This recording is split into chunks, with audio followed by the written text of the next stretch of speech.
Craving hotel-style Gobi chili? You prep 10 minutes, cook 25 to 30, serve 2 to 4. First, break cauliflower into florets. Mix batter, refined flour, cornstarch, salt, sugar, vinegar, a little oil, and enough water for a smooth coat. Batter the florets, then deep fry until light golden and crispy. For sauce, stir tomato ketchup with red and green chili sauce, vinegar and soy sauce. This becomes your base.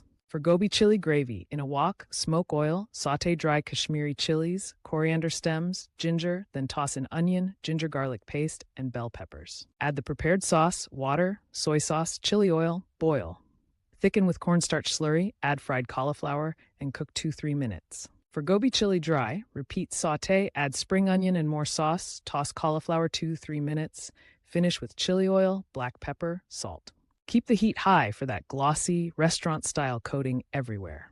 Garnish with spring onion and coriander. Serve hot,